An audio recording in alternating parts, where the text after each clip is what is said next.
서울 중랑구갑의 서영교 의원입니다. 심우정 후보님, 예, 대통령의 검찰총장이에요? 국민의 검찰총장이에요? 국민의 검찰총장이라고 이야기하셨죠? 예, 예. 대통령의 검찰총장이에요? 국민의 검찰총장이에요? 예, 국민의 검찰총장입니다. 국민을 위한 검찰총장이죠. 예, 그렇습니다. 살아있는 권력의 부정부패, 확실하게 검찰총장으로 필요하다면 모두 다 수사할 수 있는 거죠. 예, 그렇습니다. 어떠한 경우에든 법과 원칙에 따라서 할 것입니다. 어떠한 경우에도 법과 원칙에 따라서 해야 합니다. 예, 그리고 아까 말씀하셨습니다.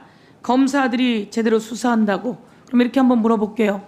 김건희 여사가 원하는 곳에 검찰이 가서 핸드폰 반납하고 그리고 신분증 보여주고 그리고 가서 쫓아가서 수사를 하고 왔어요. 수사를 했는지 조사를 했는지 어떻든 뭐 안 나온다고 김건희 여사가 계속 그러니까 그렇게라도 가야 되겠다라고 했지만 그 옳은 일이에요? 옳지 않은 일이에요? 수사는 재반 규정과 상황에 따라서 이루어지는 것인데 수사팀에서 조사를 할 수 있는 방법을 택해서 대면 조사를 했을 것으로 생각합니다.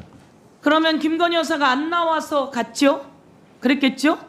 안 나와서 갔는지 여부에 대해서는 제가 알 수 없고 그렇게 얘기하면 국민을 위한 검찰총장이라고 하는 말이 무색해지죠.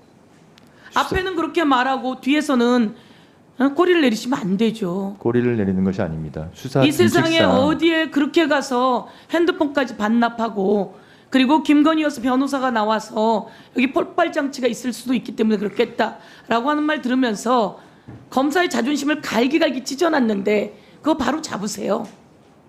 그런데 그게 괜찮은 겁니다. 이렇게 하면 바로 못 잡지요. 그거 틀렸잖아요. 온 세상에 어느 검사한테 얘기하고 그거 틀렸다고 그럴걸요?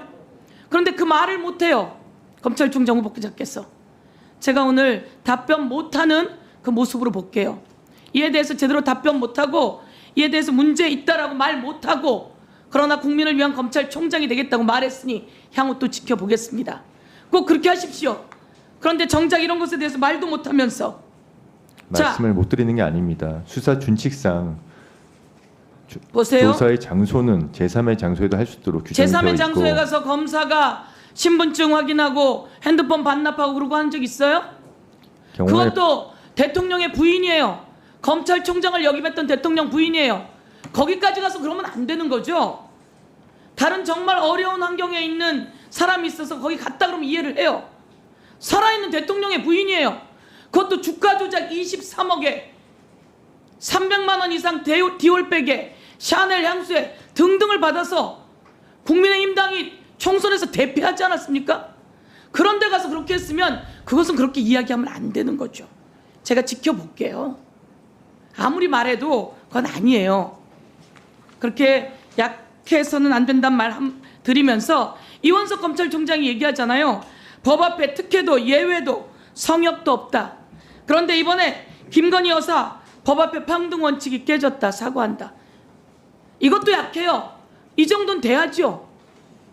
그래야지 살아있는 권력의 부패, 부정, 대한민국을 나락으로 떨어뜨리는 살아있는 권력도 수사할 수 있는 힘이 되려면 이 정도의 단호함은 있어야 된다고 생각합니다. 오늘 말 못하는 모습 기록해두고 향후에는 단호해지길 바라겠습니다.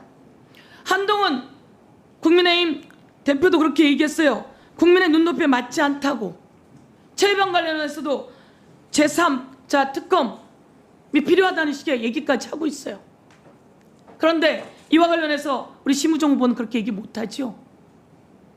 그렇게 얘기를 못하는 것이 아니고 제가 말씀드렸듯이 수사의 방식과 내용은 수사팀에서 결정하는 겁니다. 최초로 검찰총장은 그럼 왜 있어요? 그리고 수사팀이 결정하게 위에서 그렇게 지시하지 않았겠어요? 그러지 않았는데 그렇게 했겠습니까? 이거는 다시 보세요. 자, 화면 틀어주세요. 재산이 얼마입니까?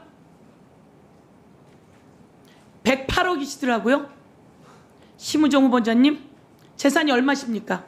예, 이번에 신고한 내용입니다. 얼마입니까? 신고한 내용입니다. 지금 화면에 떠 있지 않습니까? 말하세요. 얼마냐고요. 저건 내 화면이에요. 얼마십니까? 예, 108억 신고했습니다. 예. 그런데 따님이 햇살론 최저신용자 대출을 받았어요. 말이 됩니까? 안 됩니까?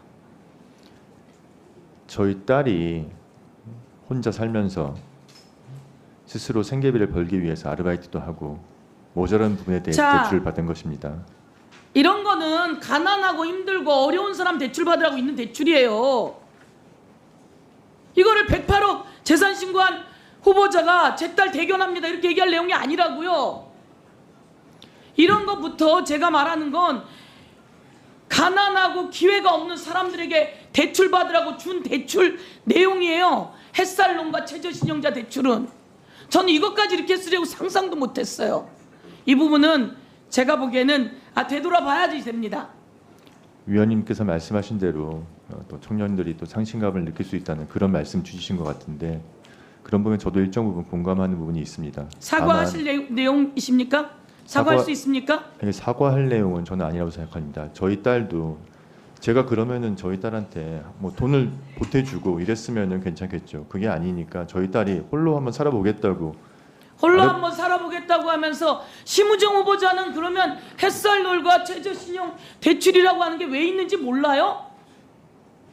그거 108억 재산 가진 사람 딸이 하라고 하는 게 아니잖아요. 따님은 대학생이면 그걸 도와주든지 뭐 해놓고 이 부분은 최저생계를 유지해야 될 사람들이 할 수 있게 해줘야 되잖아요. 자, 그렇게 넘어갈게요. 그것에 대해서 저는 그렇게 변명을 하다니 상상도 못할 일입니다. 이 정도는 쿨하게 다른 사람들에게 기회를 뺏은 것 같습니다. 잘못한 것 같습니다. 이렇게 해야 되는 거 아닙니까? 자, 그 다음 제가 묻겠습니다. 맨 마지막에 이 내용, 김건희 여사가 사과해야 된다고 생각합니까? 안 해야 된다고 생각합니까? 명품백 수수 등 관련해서 사과해야 된다고 생각합니까? 안 해야 된다고 생각합니까? 저는 지금 이 부분에 대해서는 아까도 말씀드렸듯이 곧 수사 심의위가 열릴 예정이기 때문에 제가 지금 말씀드리기 어렵습니다. 그렇게 해서 무슨 국민을 위한 검찰총장이 된다고 얘기했어요. 서슬퍼런 윤석열 대통령이에요. 부인이 주가 조작을 하고 이재명 대표는 수백 번을 압수수색하고 그런데 이런 상황 속에서 정말 중립을 잘 지키면서 살아있는 권력도 또 야당도 필요하면 그렇게 할 수 있어요. 그런데 수백 번을 압수수색한 이 상황에서 이렇게 야당 대표 후보자들조차 모두 사과해야 된다고 오를 날린 이 상황에서 이것을 심의위원회로 퉁칩니까? 이런 네, 정리해 주세요. 기회가 없으면 안 되지 않겠습니까? 심우정 후보자의 기대를 살아있는 권력도 확실하게 수사할 수 있는 기대를 요청합니다. 이상입니다. 네, 수고하셨습니다. 다음 박은정 의원님 질의해 주세요. 네, 문재인 정부에서 검사장 승진하고 법무부 기조실장 하셨죠. 예. 윤석열